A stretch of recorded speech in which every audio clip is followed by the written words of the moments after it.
Praise the Lord, praise the Lord, praise the Lord, praise the Lord. Sundram, Sundram, Sundram, Sundram, Sundram, Sundram. Praise the Lord, praise the Lord, praise the Lord. Hallelujah. கர்த்தருடைய ஆராதனையில் நாம் கடந்து போவோமாக. கர்த்தர் இன்றைக்கு நம்மோடு பேசும்படியாக, கர்த்தர் நம்மோடு ஈடுபடும்படியாக நாம் ஸ்தோத்திரம் பண்ணுவோம். Praise the Lord, praise the Lord. யோபு புஸ்தகம் 23ஆம் அதிகாரம் 10ஆம் வசனம் எடுத்து யாராவது வாசிக்க டக்கு சத்தமா. யோபு 23:10.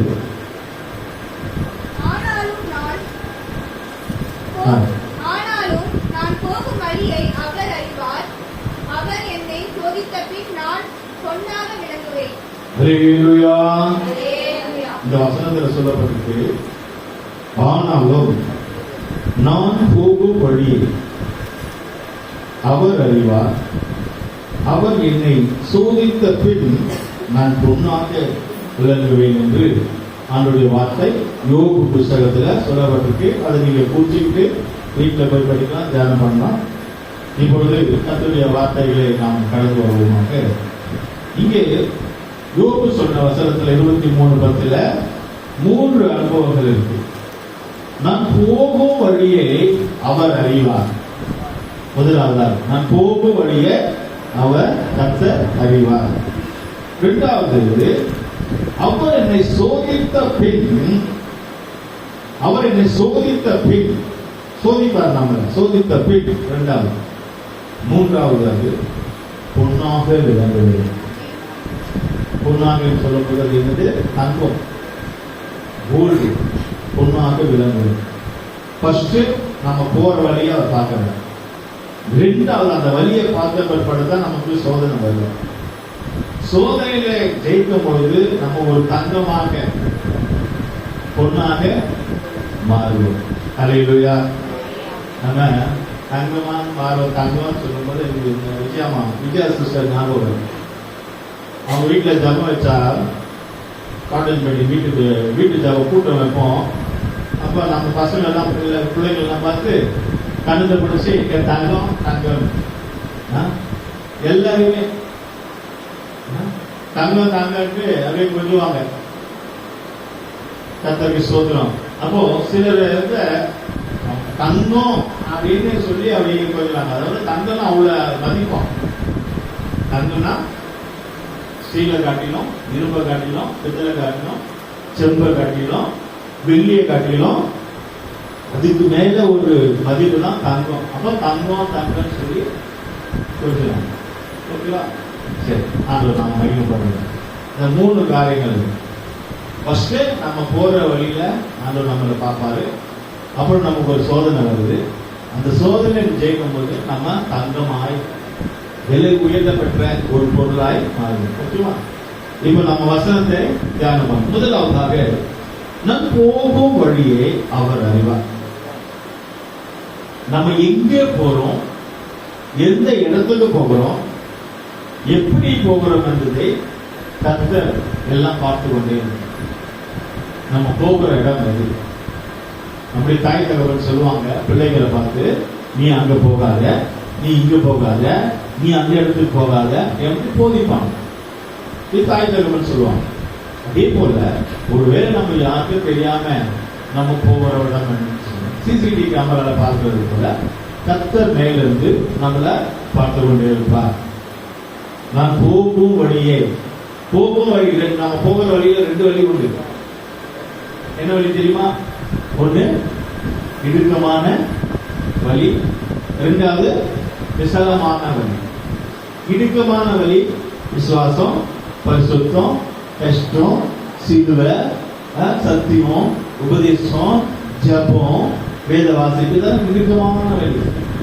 விசாலமான வழி என்ன? யாரும் நம்மளை கேட்க ஆள் இல்லை. இஷ்டம் போல ஜீவிக்கலாம், இஷ்டம் போல வரலாம், எங்க வேணாலும் போகலாம், எங்க வேணாலும் வரலாம். நல்ல சினிமா பார்க்கலாம், நல்ல டிவி பார்க்கலாம், மொபைல் 24 மணி நேரம் மொபைல் பார்த்துட்டே இருக்கலாம். நல்ல இஷ்டம் போல சாப்பிடலாம், சட்டம் போடலாம், ஜாலியா இருக்கலாம். இதெல்லாம் என்ன வழி? விசாலமான வழி. நம்மளை யாரும் கேட்க மாட்டாங்க. நம்மளை யாரும் கேட்க ஆள் இல்லைன்னா விசாலமான வழியிலே நம்ம போகிறோம். என்றைக்கு நம்மளை கேட்கிறாங்க, ஒரு ஊழியக்காரோ இல்ல அப்பா அம்மா யாரும் நம்மளை கேட்கிறாங்கன்னு சொன்னா அது நெருக்கமான வழி. ஆனா அந்த வழி எங்க தெரியுமா கொண்டு போறோம்? அந்த நான் சொன்னேன் இல்லையா, கோல்டு, அந்த இடத்துக்கு பரலோகத்துக்கு கொண்டு போயிடும். கர்த்தருக்கு ஸ்தோத்திரம். அங்கே சொல்லப்பட்டிருக்கு, நான் போகும் வழியை கர்த்தர் அறிவார். 2 வழி, இறுக்கமான வழி, விசாலமான வழி. இறுக்கமான வழி தான் பரிசுத்தம், விசுவாசம். விசாலமான வழி பாவம், நரகம். ஆனா நம்ம பிள்ளைங்க பார்த்தாங்களா, அங்க எரியுது பாரு, எரியுது. என்ன எரியுது? அக்னி கந்தமும் எரிக்கிறது. விசாலமான வழியில போறவங்க எல்லாம் அங்க போயிடும். நீங்க இந்த கூவாரெல்லாம் பாத்தீங்கன்னா, கூவார் எல்லாம் கூவாரும் அழுக்கு தண்ணி எல்லாம் எங்க போகுது? கடைசியில எல்லாம் நதியும் எல்லாம் ஆறும் எல்லாம் கூவாரும் எங்க போகுது? கடலுக்கு போகுது. பாத்தீங்கன்னா நீங்க பீச்சுக்கு போற மாதிரி பாருங்க, ஒரு ஸ்மெல் பயங்கரமா அடிக்கும் அந்த பீச்சாங்க. ஆனா எல்லாம் போய் கடல்ல போய் கலந்துடும். எங்க யாரு என்ன தவறு பாவம் செய்தாலும் சுத்தி வரிச்சு எல்லாம் அந்த கடலுக்கு, என்ன கடல்ல? அக்னி கடலுக்கு போயிடும். இது விசாலமான வழி. நெருக்கமான வழி நம்ம பயந்து பயந்து பயந்து, ஊழியர்களுக்கு பயந்து, சபைக்கு பயந்து, வீட்டுல அப்பா அம்மாவுக்கு பயந்து, ஸ்கூல்ல டீச்சருக்கு பயந்து, எல்லாருக்கும் பயந்து பயந்து ஜீவிக்கணும். கொஞ்சம் கஷ்டம்தான். ஆனா அது அங்கே பரலோகத்துக்கு ஆசீர்வாதமான. ஓகே, 2 வழி. ஒண்ணு, நான் போகும் வழியை அவர் அறிவார். ஃபர்ஸ்ட், முதலாவதாக யார் முதல் வழி தப்பி போறா? இந்த உலகத்துல முதல் வழி தப்பி போனது யாரு? ஏவா. முதல் வழி தப்பி போனது ஆதாம் இல்லை, ஏவா. ஏவா அங்க இருக்கும்போது ஆதாமுக்கு தெரியாம சொல்லாம ஏவாள் தனியா முதல் போகிறார். நடந்து போகும்போது அதுக்கு வலு பிசாசு வலு சர்ப்பம் ரூட்டை மாத்தி விடும். ஃபர்ஸ்ட் எடுத்த உடனே வர்ணிக்கலாம், நீ அழகா இருக்கிற, நீ அப்படி இருக்கிற, நீ இப்படி இருக்கிற, நீ நல்லா பாரு. உங்களை திட்டவங்களை நம்புங்க. அது ஊழியக்காரா இருக்கட்டும், உங்க அப்பா அம்மாவா இருக்கணும், உங்க அக்கா தனக்கு அண்ணன் தம்பி, சொந்தக்காரங்களா இருக்கணும், யாரா இருக்கும், ஃப்ரெண்டா இருக்கணும், உனக்கு திட்டுறாங்கன்னா அவங்கள நம்புங்க. உனக்கு தூக்கி வச்சு பேசுவாங்கல்ல, அவங்களை எப்பவுமே நம்ம நம்ப கூடாது.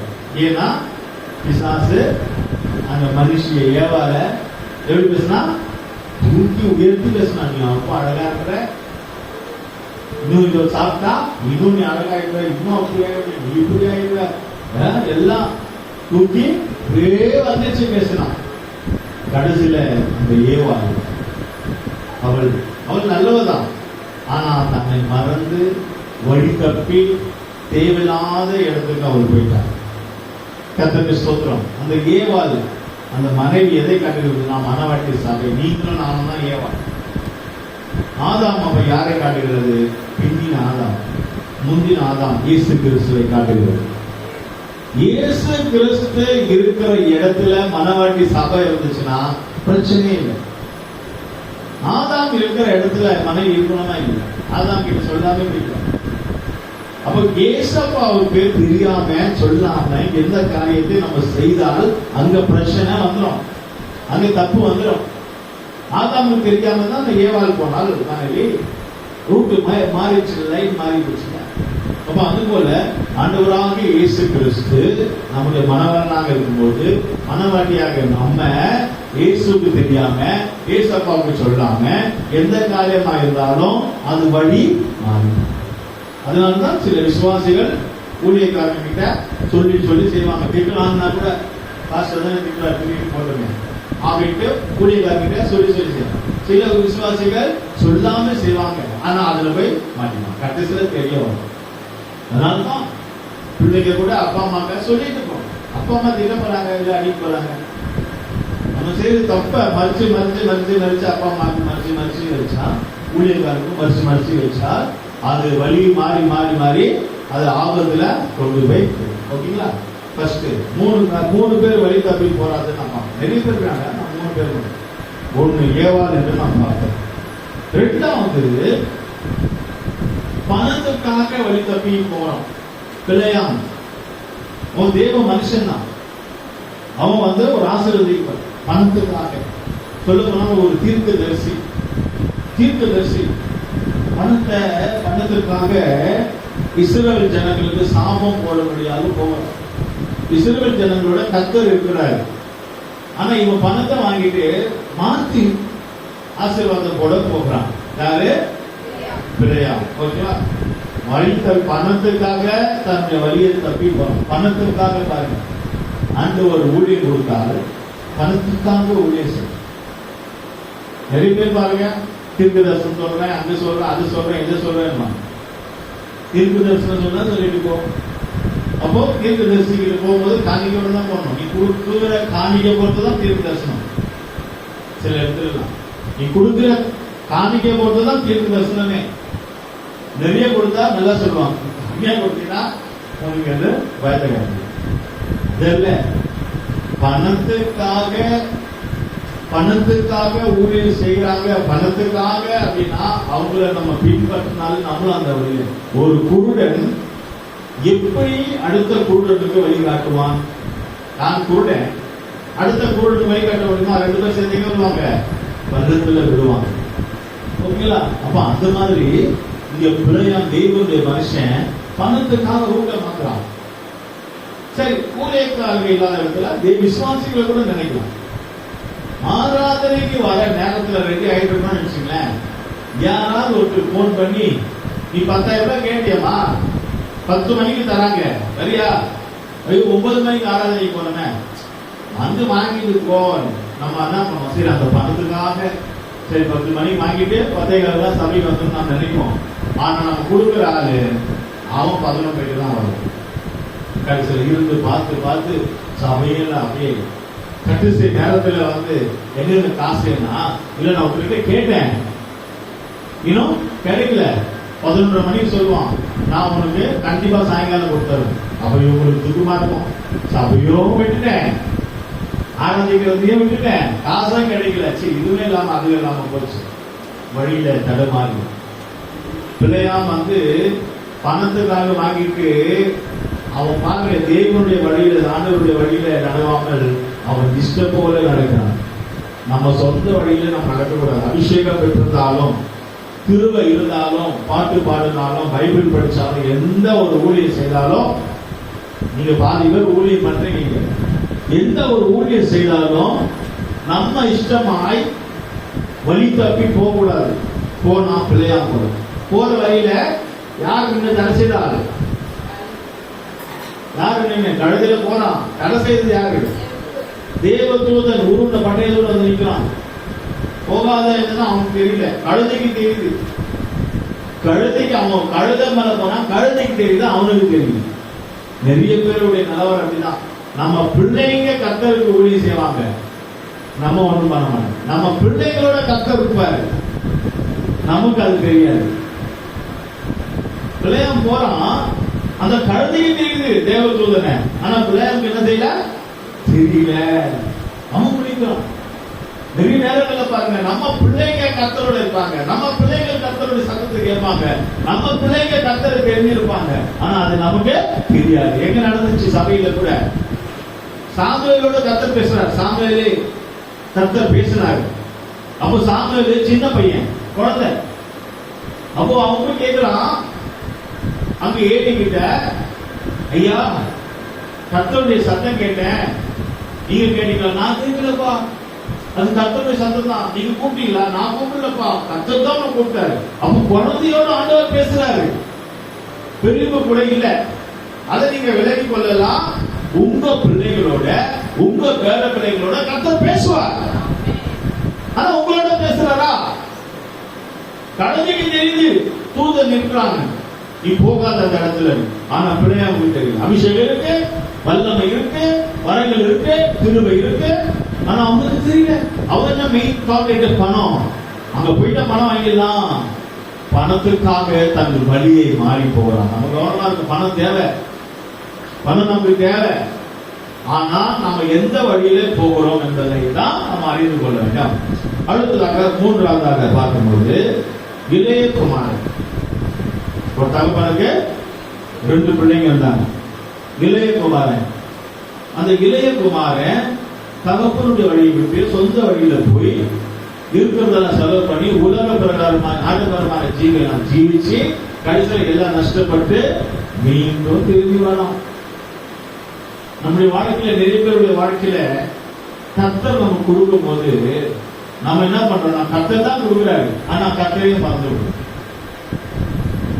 அவனுக்கு கொடுத்தாரு இல்லையா? தகவல் கொடுத்தாரு இல்லையா? சொத்து கொடுத்தாரு. அவன் என்ன பண்ணான்? போய் உலக பிரகாரமாய் மாறினான்.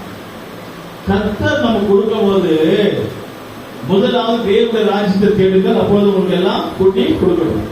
கர்த்தர் நமக்கு எவ்வளவு கொடுத்தாலும், வேலை கிடைச்சாலும், பணம் வந்தாலும், நல்லது நடந்தாலும், எது நடந்தாலும் கர்த்தரை நம்ம விடக்கூடாது.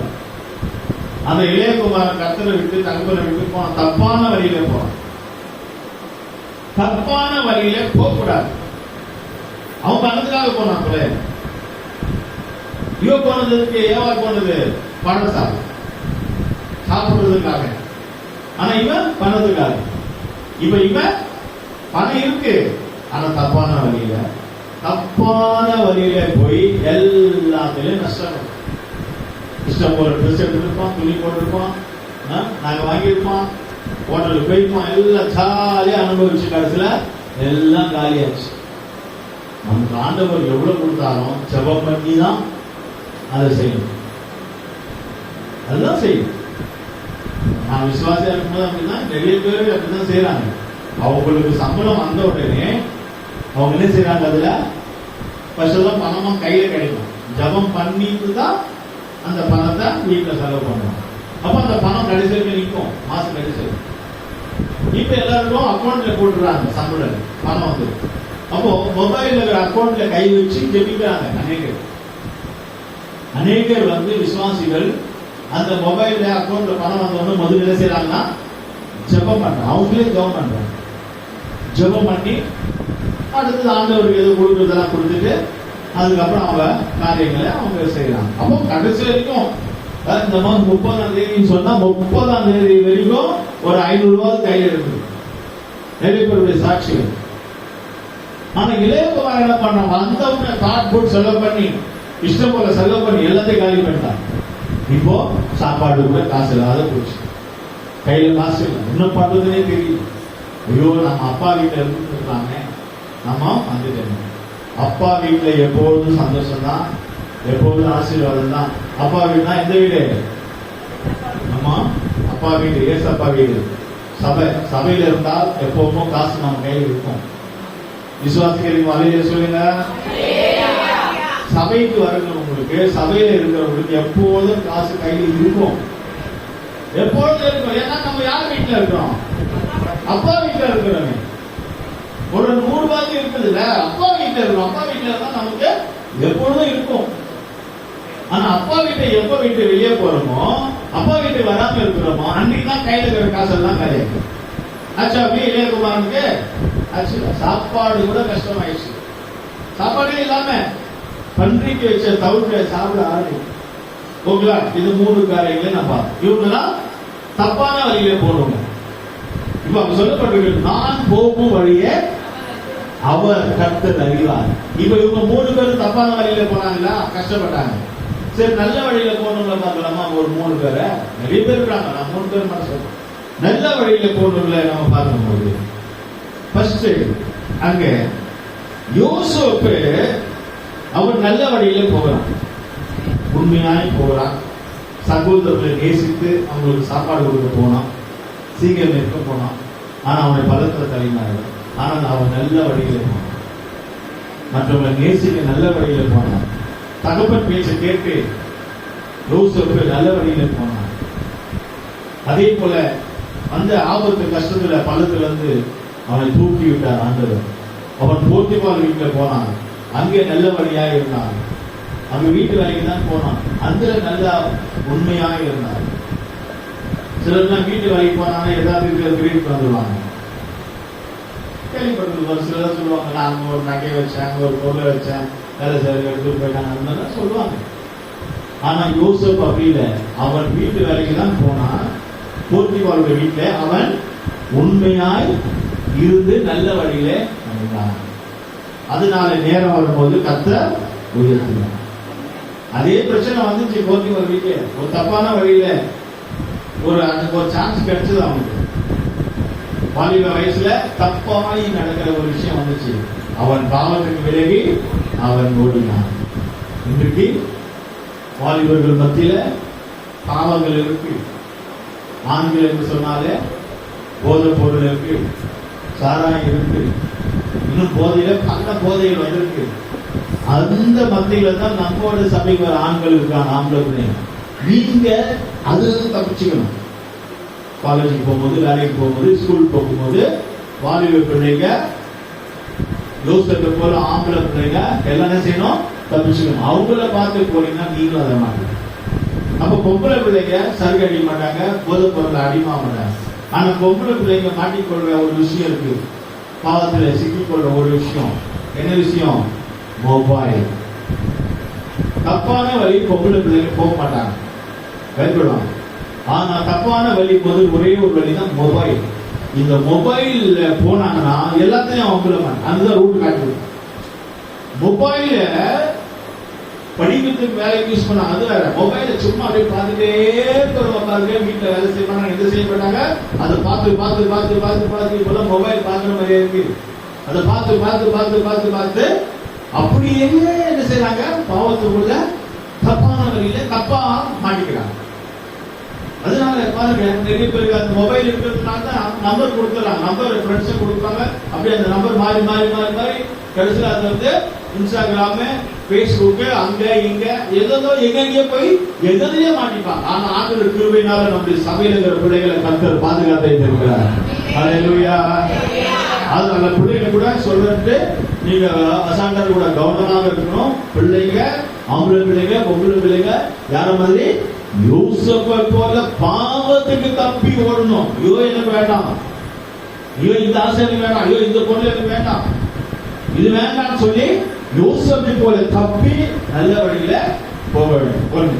இரண்டாவது, தானியேல் அவர் பாரு நல்ல வேலை. தானியேலோட நிறைய பேர் அரெஸ்ட் ஆகி நிறைய பேர் வந்தாங்க, குடிச்சிட்டு வந்தாங்க, குடிச்சிட்டு வந்து கொண்டு வந்து வச்சாங்க. தானியேல் கூட நிறைய வாலிபர்கள் இருக்காங்க. ஆனா தானியேல் அவன் என்ன செய்கிறான்? இந்த மாதிரி ஜன்னல் பக்கத்துல உட்கார்ந்து முழங்கால் போட்டு தேசத்துக்காக அந்த பட்டணத்துக்காக ஜெபிக்கிறவனாக ஒரு நல்ல வழி. அரசாங்கமே சொல்லிச்சு ஜெபிக்க கூடாது, உன்னை ஜெயில போடுறேன், ஜெபிக்கிறவங்கள ஜெயில போடுறேன். எனக்கு நான் தெரியாது இல்லையா, சில இடத்துல ஜெபிக்கிறவங்கள ஜெயில போடுறேன்னு சொல்லியும் தானியேல் என்ன செய்தான்? ஜெபிக்க கொண்டே இருந்தான். எப்படி ஜெபிச்சான்? முழங்கால் போட்டு ஜெபிச்சான். வாலிப பிள்ளைங்க உங்க வீட்டுல சபையில நீங்க எப்படி ஜெபிக்கணும்? முழங்கால் போட்டு ஜெபிக்கணும். முழங்கால் போட்டுட்டீங்கன்னா பிசாசு பயப்படுவான். முழங்கால் போட்டுட்டீங்கன்னா பாவம் கிட்ட வராது. முழங்கால் போட்டுட்டீங்கன்னா கர்த்தர் ஒரு ஊழியம் கொடுப்பார். முழங்கால் போட்டால் உங்களை உயர்த்துவார். தானியேல் முழங்கால் போட்டு போட்டு ஆண்டவர் ஊழியத்தை பெற்றுக் கொண்டான். தானியேல் முழங்கால் போட்டு போட்டு பதவியை பெற்றுக் கொண்டான். தானியேல் முழங்கால் போட்டு ஜெபிச்சு ஜெபிச்சு அவன் உயர்த்தப்பட்டான். நீங்களும் உங்க ஸ்கூல்ல, காலேஜ்ல, வேலையில உயர்த்தப்படுவீங்க முழங்கால் போட்டீங்கன்னா. எங்கே போய் நீங்க கை கட்டி நிற்க வேண்டிய அவசியம் இல்லை. ஒருத்தர் கையில மட்டும் முழங்கால் போட்டீங்கன்னா, ஏசப்பா கிட்ட முழங்கால் போட்டீங்கன்னா கர்த்தர் உங்களை உயர்த்துவார். வாலிப பிள்ளைகள் மாத்திரமல்ல, பெரியவங்களும் உங்க தேவைக்கு நீங்க முழங்கால் போட்டு ஜெபிச்சீங்கன்னா கர்த்தர் உங்களை ஆசீர்வதிப்பார். யாரை போல? தானியேலை போல. தானியேல் எப்படி இருந்தானா? பிரியமானவன். தேவனுக்கு எப்படி பிரியமா. நீங்க முழங்கால் போட்டு ஜெபிச்சீங்கன்னா உங்க மேல கர்த்தர் ஏசப்பா எப்படி இருப்பாராம்? பிரியமா பிரியமா இருப்பாராம். பிரியமான. ஓகேங்களா? ரெண்டு. மூன்றாவதாக, நல்ல வழியில 30 வயசுல நல்ல வழியில ஊழியத்தை ஆரம்பிச்சு. சின்னது நல்ல வழிதான் இருந்தாலும் 30 வயசுல ஊழியத்தை ஆரம்பிச்சு 33 வயசு நல்ல வழியில அவர் போனார். யாரு? ஏசப்பா. அதுக்கு நாம சொல்ல வேண்டிய அவசியம் இல்லை. அவரே சொல்றாரு, I am the way, truth and life. நானே வழி. நீங்க நல்ல வழியில நடக்கணும்னா என்ன பின்பற்றுங்க? நானே நல்ல வழி, நானே சத்தியம், நானே ஜீவன். சத்தியம் யார் கையில? ஏசப்பா. ஜீவன் ஏசப்பா கிட்ட. அதனால நீங்க அங்க இங்க போகாதீங்க. நீங்க எனக்கு பின்னாடி வந்தீங்கன்னா போங்க. சிலுவை சுமந்து எனக்கு பின்னாடி வந்தீங்கன்னா நானே நல்ல வழி, நானே நல்ல மேய்ப்பன், சபையில நானே நல்ல மேய்ப்பன் என்று ஏசப்பா சொல்லுகிறார். அப்ப நம்ம யார் வழி பின்பற்ற வேண்டிய அவசியம் கிடையாது. ஒரே ஒரு வழி, ஏசப்பா வழியில பின்பற்றினால் அந்த நல்ல வழியில கொண்டு போய் அங்கேயே சேர்த்துருவார். சில இதெல்லாம் பாத்தீங்கன்னா ஒரு இடத்துல விட்டா அதே கொண்டு போய் சேர்த்துரும். ஓகேங்களா? நம்ம போகணும்னு அவசியம். பாம்பேல நீங்க யாராவது பாம்பே போயிருக்கீங்களா? பாம்பேல போனா லோக்கல் ட்ரெயின் இருக்கும். நம்ம போறதுல இங்க பீச்சு, வனார்பேட்டை, அப்புறம் லோக்கல் ட்ரெயின். அது ஏறதுக்காக ஜனம் அப்படியே நிற்பாங்க கியூல. ஆனா 5 நிமிஷம் வந்துட்டே தான் இருக்கும் லோக்கல் ட்ரெயின். கூட்டம் அதிகம், கியூல நிற்பாங்க. வந்து நின்ன உடனே தள்ளுல ஆட்டோமேட்டிக்கா உங்களை உள்ள அவங்களே ஏற்றுவாங்க. நீங்க போகவே வேண்டாம், சும்மா நின்னாலே போதும். உங்களை எல்லாம் பின்னால தள்ளி ஆட்டோமேட்டிக்கா நீங்க ட்ரெயின்ல உள்ள ஏறிடுவீங்க. அதேதான் ஏசப்பாவுடைய நல்ல வழியில வந்தா நம்ம ஏதோ வழியில போகணும்னு அவசியம் கிடையாது. அந்த சிலுவையே, அந்த வழியே நம்மளை அப்படியே கொண்டு போய் அந்த நல்ல இடத்துல நிறுத்திடும். அல்லேலூயா. 3 பேரு தப்பான வழியில போனாங்க. ஃபர்ஸ்ட் யாரு? ஏவாள். எதுக்காக தப்பான வழியில போயிட்டா? சாப்பிடுறதுக்காக. ரொம்ப வர்ணிச்சவங்க யார் கொடுத்தாலும் சாப்பிடும். வாலிப பிள்ளைங்களாம், பொம்பளை பிள்ளைங்களாம் கவனமா இருக்கணும். தெரியாத ஆளு உங்களுக்கு யாராவது ஏதாவது கொடுத்தால் நீங்க என்ன செய்யக்கூடாது? சாப்பிடக்கூடாது. யாரா இருந்தாலும் சரி, உங்க வீட்டுல சாப்பிடுங்க. இல்லைன்னா ரொம்ப பசிதுன்னா கடையில் வாங்கி சாப்பிடுங்க. யாரு பொம்பளை பசங்க மட்டும், ஆம்பளை பசங்க கூட யாராவது ரோட்ல பார்த்து வழியில பார்த்து ஏதாவது கொடுத்தால் நீங்கள் அதை சாப்பிடக்கூடாது. ஆனா ஏவாள் பிசாசு ஏமாத்தி இந்த கனியை பூசி சொன்னாங்க பாத்தீங்களா? அப்ப அதை சாப்பாட்டுக்காக தான் வழியை மாத்தவங்க நிறைய பேர். எது கிடைக்குதோ எது வேணாலும் சாப்பிடுறாங்க. நமக்கு சாப்பிட சில காரியங்கள் உண்டு. பசி எல்லாருக்கும் தான் இருக்கும். ஆனா எங்க சாப்பிடணும், எப்படி சாப்பிடணும், அதெல்லாம் நம்ம பார்க்கணும். யாரு வீட்டுல வேணாலும் எதை வேணாலும் கிடைக்கிறத வச்சு நம்ம அவங்க ஏதாவது கலந்து கொடுக்குறாங்களா, இல்ல ஏதாவது மை போட்டு கொடுக்குறாங்களா, இல்ல ஏதாவது பூஜை போட்டு கொடுக்குறாங்க, ஏதாவது பண்றாங்களா, அது சாப்பிடலாமா, தேவ சுத்தமா, இல்ல ஜபம் பண்ணி ஆண்டவர்கிட்ட கேட்டு செய்யலாமா, அதெல்லாம் கேட்கும். ஆனா ஏன் என்ன பண்ணா? அவளும் சாப்பிடுறாங்க, தான் புருஷனுக்கும் கொடுத்தா. ஆனா ஒண்ணே இல்லைங்க, சாப்பிடுங்க, சோத்திரம் பண்ணி சாப்பிடுங்க, சோத்திரம் பண்ணி சாப்பிடுங்க. அவர் கொஞ்சம் யோசிப்பாரு வீட்டுக்காரர் பிள்ளைகளும். ஆனாலும் அதெல்லாம் ஒண்ணே இல்லைங்க, அதெல்லாம் ஒண்ணு சோத்திரம் பண்ணி சாப்பிடுங்க. தேவையில்லாத காரியம் எதுவாக இருந்தாலும் நம்ம யோசித்து ஒரு டவுட்டா இருக்குன்னா அந்த ஜபம் பண்ணி சோத்திரம் பண்ணி இயேசு வார்த்தை தெரிஞ்சு நம்ம சாப்பிடணும். ஓகேங்களா? ஃபர்ஸ்ட். ரெண்டாவது பிள்ளையா. அவன் எதுக்காக வழி தப்பி போறான்? ஃபர்ஸ்ட் சாப்பாட்டுக்கு வழி தப்பி போறாங்க. ரெண்டாவது யாருக்காக? பணத்துக்காக. பணத்துக்காக ஜபம் பண்ண போறோம். பணத்துக்காக நிறைய பேர் நம்ம யாரையும் குறை சொல்றது. நிறைய பேர் எங்க போனோம் அப்படியே சுத்திட்டு இருக்காங்க. அதுதான் பணத்துக்காக ஜபம் பண்ணணும், பணத்துக்காக தீர்வு தரிசனம் சொல்றது, பணத்துக்காக அப்படி இப்படி. நம்ம இதுல நிறைய சேனல்லாம் பார்க்கணும். நிறைய இந்த மாதிரி அதை நம்ம நல்லா விலகி கொள்ள வேண்டும். மூன்றாவது யாரு? இளையகுமார். அவன் எது வழி தப்பி போனா?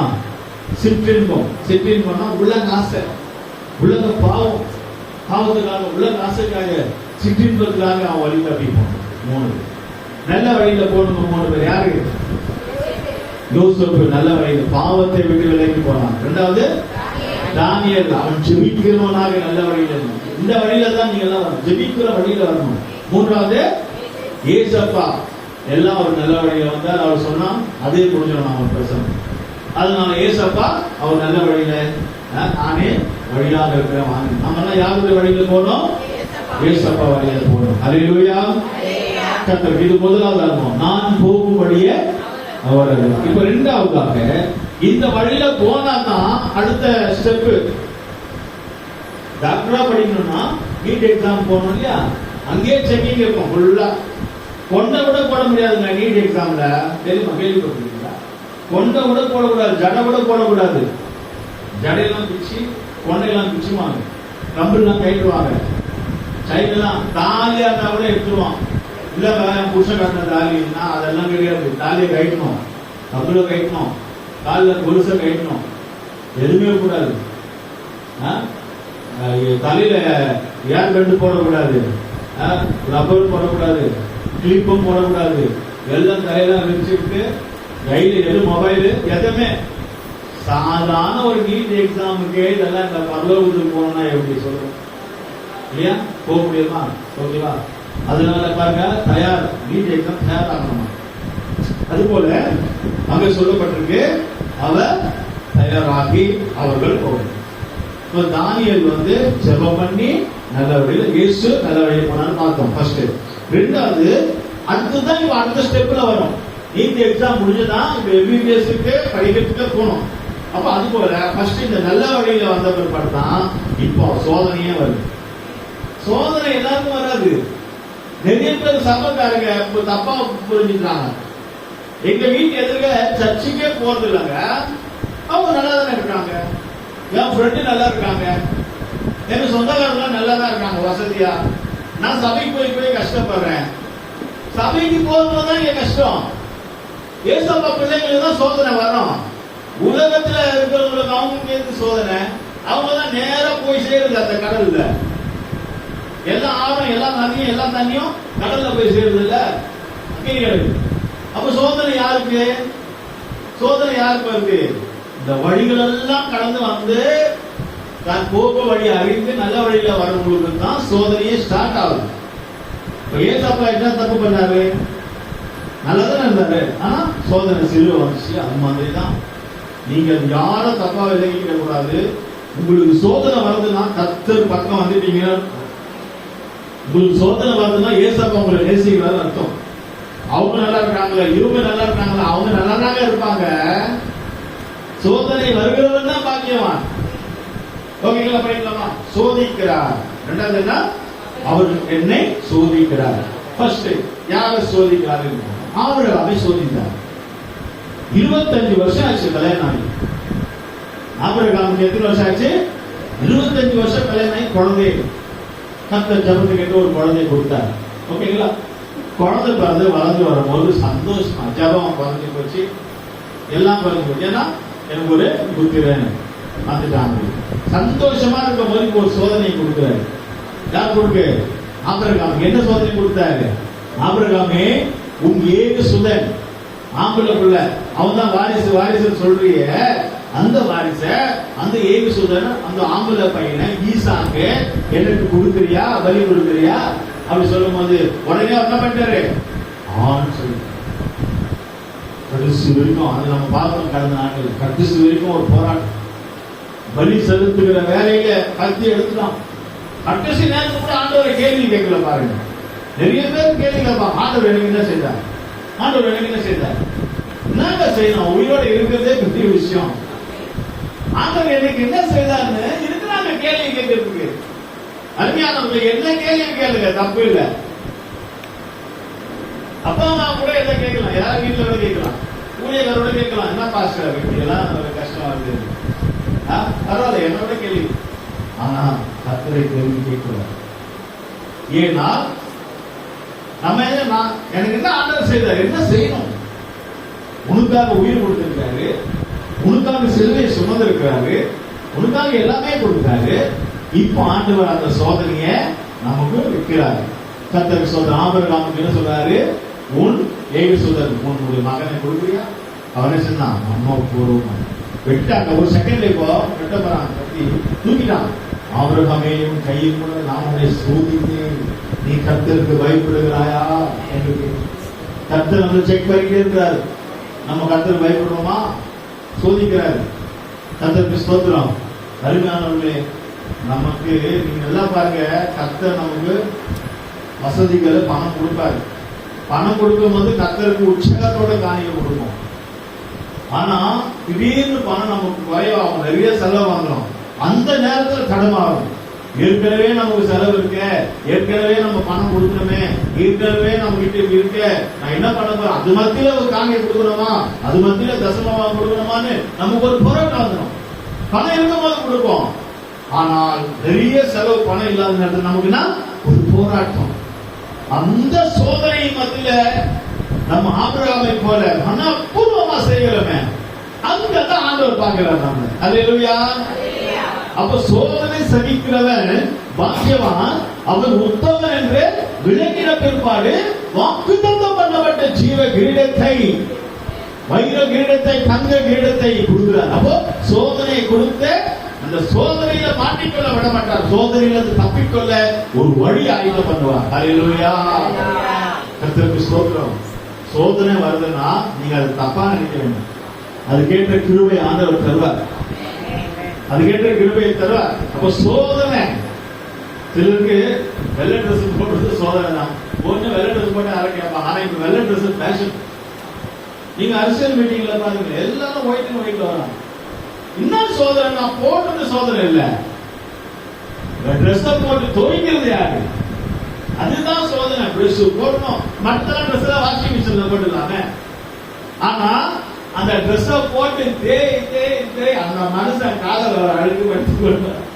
அப்படியெல்லாம் தருவாங்க வீட்டுல இருக்கிறவங்க போட்டு விடுதல தேய்னு தேய்ச்சி, சில காட்டன் நல்லா கஞ்செல்லாம் போடுவாங்க. காய வச்சு அயன் பண்ணி வெளியில படாத பாடு.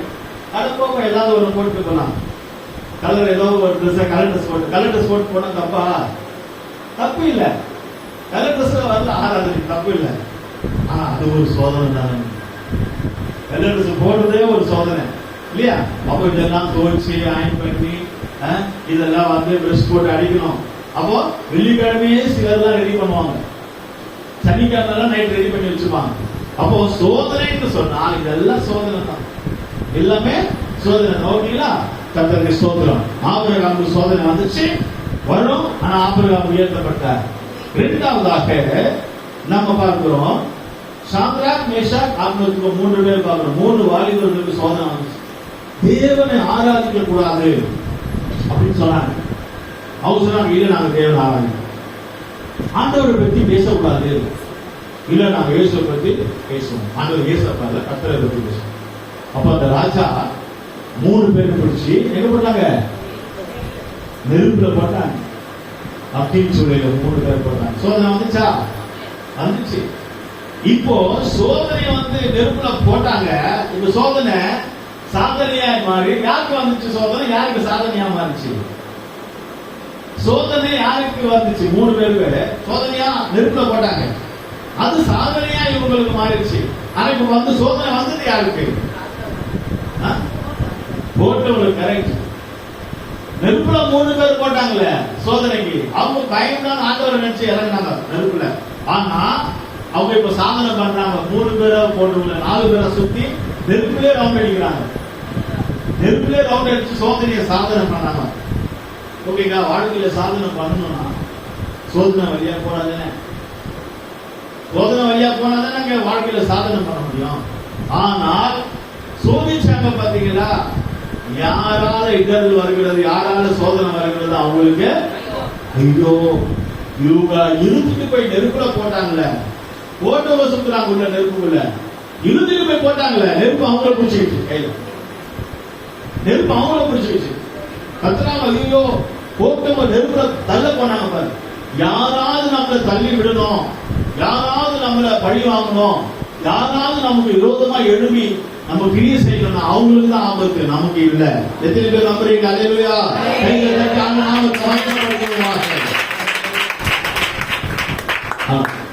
யாராவது நம்மளை குறித்து தப்பா பேசணும், பேசணும். யாராவது நமக்கு ஏதாவது பலம் தோன்றாங்களா, தோன்றட்டும். யாராவது நமக்கு விரோதமா பண்றாங்கன்னா பண்ணட்டும். யார் என்ன பண்றாங்களோ பண்ணட்டும். நம்ம சாதனை பேசா காரணத்து கூட ஜாலியா நெருப்புள்ள எடுப்போம். சோதனை வரும்போது நம்ம சாதனையா மாறும். ஆனா நம்மளை தள்ளி விடணும்னு நினைக்கிறாங்கல்ல, நம்மளை தள்ளி விடணும்னு நினைக்கிறாங்கல்ல, அவங்கதான் அந்த நெருப்புல மாட்டினாங்க. அவங்கதான் அந்த நெருப்புல மாட்டினாங்க. அதனால ஆண்டவர் கூட இருந்தால் உங்களுக்கு எந்த பிரச்சனையும் வராது. சோதனை வந்தாலும் அது ஒரு சாதனையாக, அது ஆசீர்வாதமாக மாற்றி. அந்த 3 பேர் சாட்சி. வாலிப பிள்ளைங்க இந்த விஷயத்துல எல்லாரும் கவனமாக இருக்கும், வைராக்கியமா. என் ஃப்ரெண்டு பண்றான், என் ஃப்ரெண்டு செய்யலாம், அவனை மாதிரி நானும் ட்ரெஸ் பண்ணணும், அவளை மாதிரி நானும் இருக்கணும், அவ பண்றான், அப்படி கிடையாது. நம்மள மாதிரி தான் அவங்க மாறணும். நீங்க ஸ்கூல் போனாலும், காலேஜ் போனாலும், வேலைக்கு போனாலும் என்ன மாதிரி தான் என் ஃப்ரெண்டு மாறணும். அவங்கள மாதிரி நம்ம மாறக்கூடாது. புரியுங்களா? அதான் நான் 3 பேர் வாலிப வயசுல கர்த்தருக்கு வைராக்கியமாக இருக்கணும். 3வதாக யோபு, அதை ஒன்று நாம் படிச்சோம்.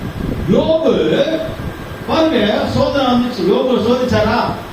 எல்லாம் பிரச்சனை வந்துச்சு. பிள்ளைங்க பிரச்சனை வந்துச்சு, பணம், வியாதி, பலவீனம், எல்லாம் சொத்து இருக்கு, எல்லாம் போச்சு.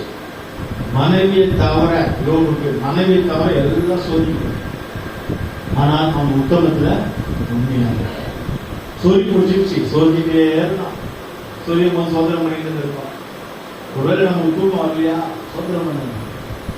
கரண்ட் போயிடுச்சா, இங்க ஏதோ கரண்ட் இருக்கு, மற்ற இடத்துல கரண்ட் இல்லை. தமிழ்நாடு சோதனை பண்ணுங்க. உங்களுக்கு ஏதாவது ஒரு டிஸ்டர்ப் இருக்கு, அந்த சோதனை பண்ணிட்டே இருக்கு. யோபை போல நீங்க கர்த்தரை அந்த சோதனையில ஆண்டவரை துதிச்சுட்டே இருந்தீங்கன்னா கர்த்தர் யோபுக்கு ரெட்டிப்பாய் கொடுத்தார்.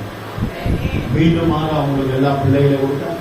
சிலர்லாம் பாருங்களேன், பிள்ளைங்க பக்கத்திலே இருப்பாங்க. பிள்ளைங்களுக்கு உடம்பு சரினா அது பக்கத்திலே இருந்தா அந்த பிள்ளைய மறைச்சு பார்த்துட்டே இருப்பாங்க. உன் பிள்ளைய நீ மறைச்சு பார்த்துட்டே இருந்தீங்கன்னா 24 மணி நேரம் 3 பிள்ளைங்கிற கெட்ட சுபாவம் உன் பிள்ளை பார்க்கணும். அதே நேரத்தில் உன் பிள்ளைய கர்த்தர் கையில கொடுத்தா, உன் பிள்ளை கர்த்தர் கையில இருக்கும் போது யாருடைய சுபாவம் வரும்? கர்த்தருடைய சுபாவம் வரும். அதுதான் சம்பவிச்சது. சாமுவேலுக்கு அண்ணால் பெற்றெடுத்தார் பிள்ளைய, கர்த்தர் தான் கொடுத்தாரு. பால் மறந்த உடனே குழந்தை பால் மறந்த உடனே அந்த குழந்தைய கொண்டு எங்க விடுறா? சபையில் விட்டா.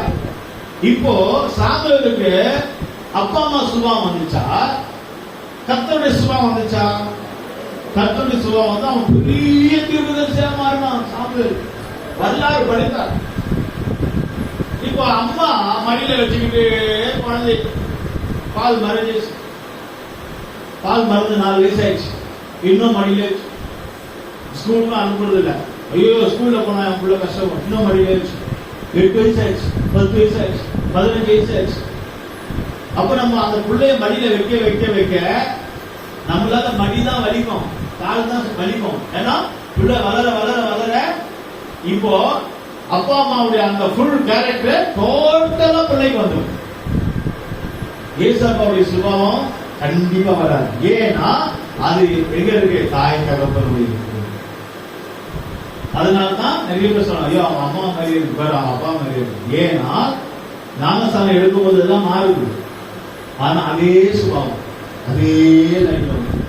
அதனால நம்ம பிள்ளைகளை கர்த்தர் கையில கொடுப்போம்னால் நம்ம பிள்ளைகள் யாரா மாறுவாங்க? கர்த்தராய் மாறுவாங்க. ஓகேங்க. அப்துல் கலாம் பாருங்க, ஏழை குடும்பத்தான் பிறந்தாரு. அவரு படிச்சார், கிறிஸ்டியன் ஸ்கூல்ல படிச்சார். அதோடு அப்படியே வளர்ந்து ஒரு பெரிய சயின்டிஸ்டாய், ஒரு பிரசிடென்டாய், உலகத்துக்கு ஒரு பெரிய ஒரு சயின்டிஸ்ட் அறிவாளியா மாறினார். அக்னி அந்த ராக்கெட் ஏவுகணை அவர் தான் கண்டுபிடிச்சு வச்சிருக்காரு. அதை பார்த்தா எல்லா நாடும் பயந்துட்டு இருக்கு. புரியுதுங்களா? அப்போ கர்த்தர் நம்மளை உயர்த்தினால், அப்ப எப்படி நம்ம ஏழைகளாக கஷ்டமா இருந்தாலும் நம்ம பிள்ளைகளை கர்த்தரையில கொடுக்கும்போது கர்த்தர் எடுத்து அதை பயன்படுத்துவார்.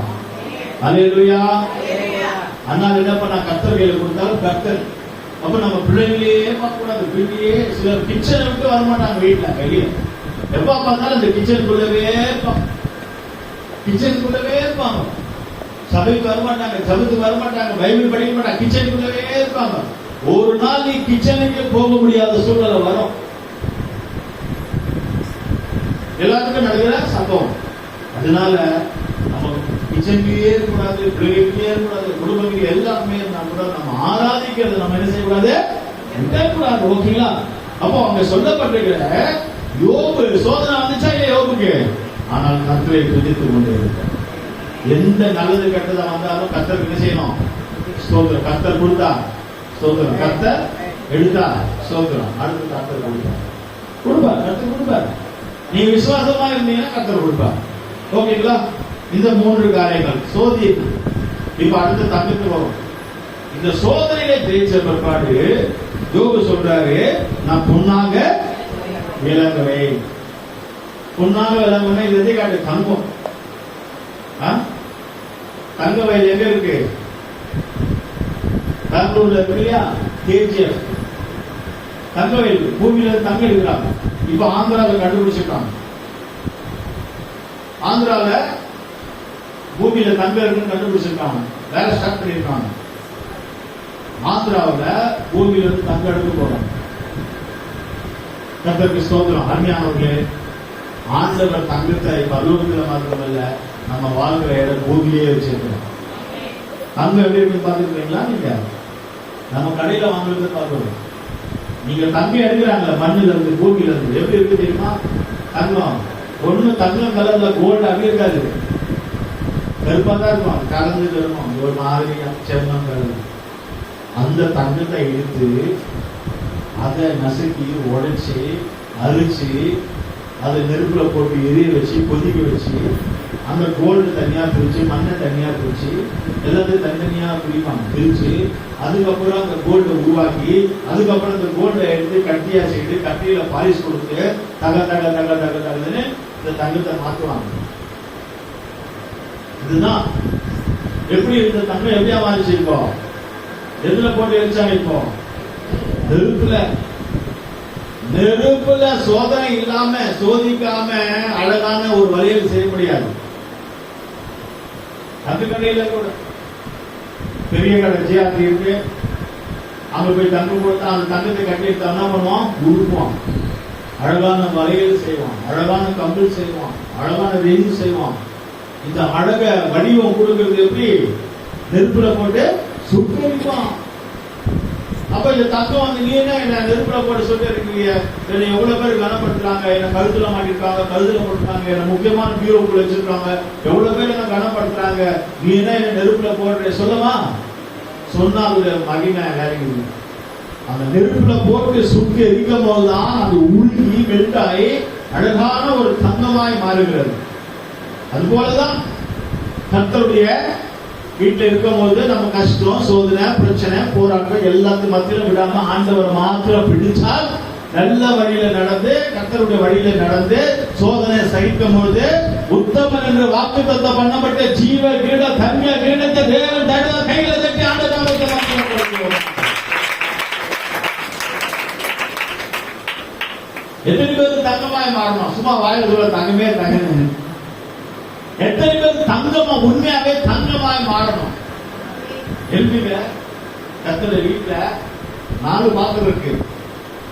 ஒண்ணு தங்க பாத்திரம், 2வது வெள்ளி பாத்திரம், 3வது மர பாத்திரம், மரத்துல செய்யற அகல கிடைக்கும், 4வது மண் பாத்திரம். பெரிய வீட்டுல ஒரு பெரிய வீட்டுல 4 பாத்திரம் இருக்கு. கர்த்தருக்கு ஸ்தோத்திரம். ஒரே ஒரு வசனத்தை மாற்ற படிப்போம். 2 தீமோத்தேயு 2ஆம் அதிகாரம் 20ஆம் வசனம்.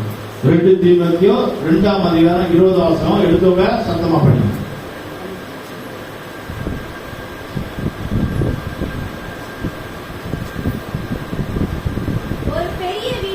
ஒரு பெரிய வீட்டிலே பொன்னும் வெள்ளியும் இல்லாத பாத்திரமும் இல்லாமல் மரமும் எதில் பாத்திரம் இருக்க வீட்டுல வீடு சொல்லாங்க. என்ன சொல்லிட்டு பெரிய வீடு. அப்ப இருக்கிறதுலே பெரிய வீடு யாருடைய வீடு? கர்த்தருடைய வீடு தான். பெரிய வீட்டுல இப்ப நமக்கெல்லாம் வந்து நம்ம வீடே இருக்கு. அப்போ நமக்கு சபை தான் நமக்கு பெரிய வீடு. கர்த்தருடைய வீடு தான் பெரிய. உங்களுடைய வாசஸ்தலங்களில் எவ்வளவு அழகா இருக்கிறது.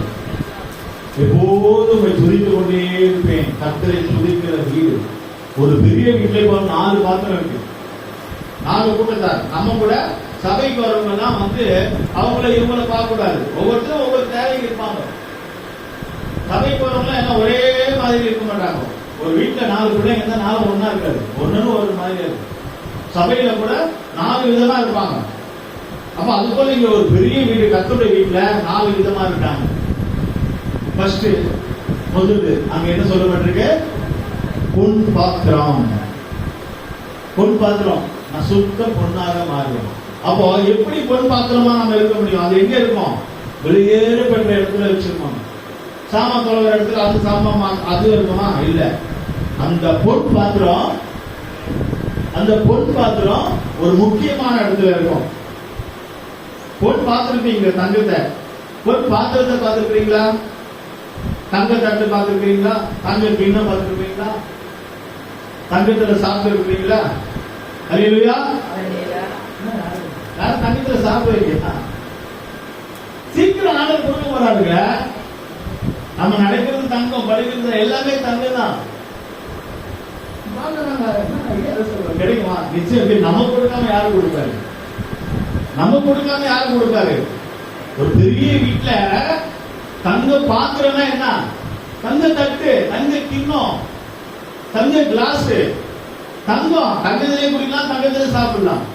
கர்த்தருடைய ஸ்தோத்திரம். அப்போ பெரிய வீட்டுல ஒரு தங்கம் பாத்திரம் இருக்கு. பெரிய வீட்டுல இருக்கணும். கர்த்தருடைய வீட்டுல இருந்தால்தான் நமக்கு எல்லாம் கிடைக்கும். எழுத்துக்குறி பிரகாரமாக தங்க தட்டு, தங்கக்கு வெளியே சும்மா ஒரு கிராமம் மட்டும் போட்டுக்கிட்டு காசை ஓட்டிக்கிட்டு அப்படியே பெருமை பாராட்ட கூடாது. கர்த்தர் தங்க தட்டே கொடுப்பார். ஹல்லேலூயா.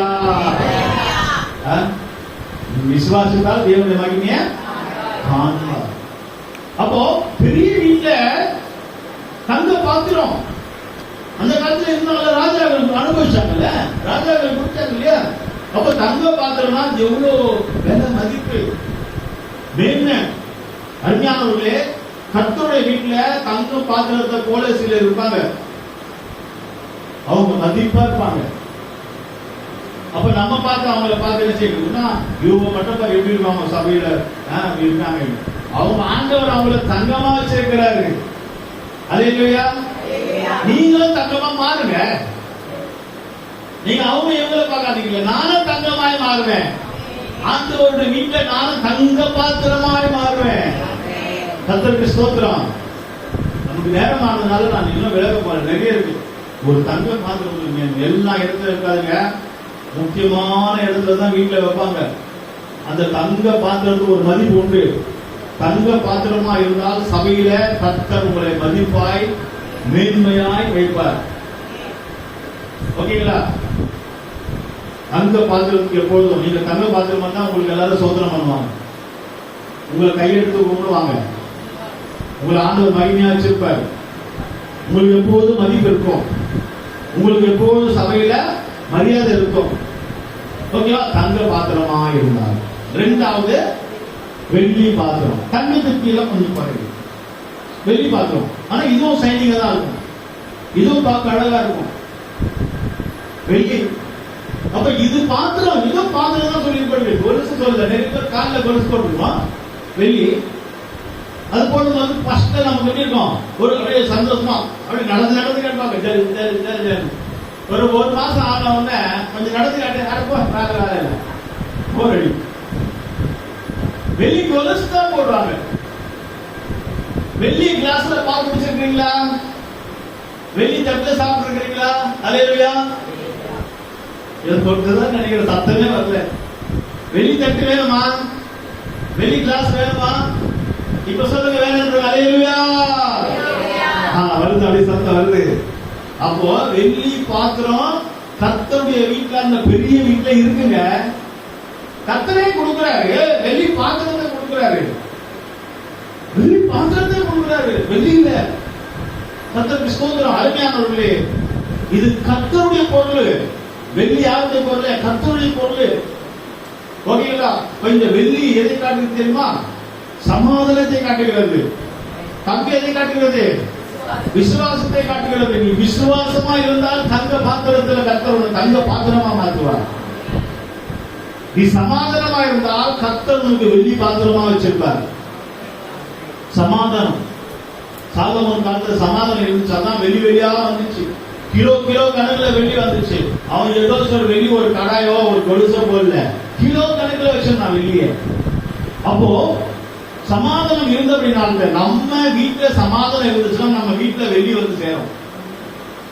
நம்ம சபையில சமாதானமா இருந்தால் கர்த்தர் நமக்கு வெள்ளியை கொடுப்பார். வெள்ளினா பொருளாதாரமா இல்ல, சமாதானத்தை காட்டுகிறது. உங்ககிட்ட வெள்ளி இல்லாம இருக்கலாம், சமாதானம் இருக்கா? சமாதானம் இருந்தா உங்ககிட்ட வெள்ளி இருக்கிறது போலதான். அல்லேலூயா. தங்கம் இல்லாம இருக்கலாம், ஆனா விசுவாசம் இருந்தா உங்ககிட்ட தங்கம் இருக்கிற மாதிரி தான். அடுத்ததாக மூன்றாவதாக மரம் பாத்திரம்.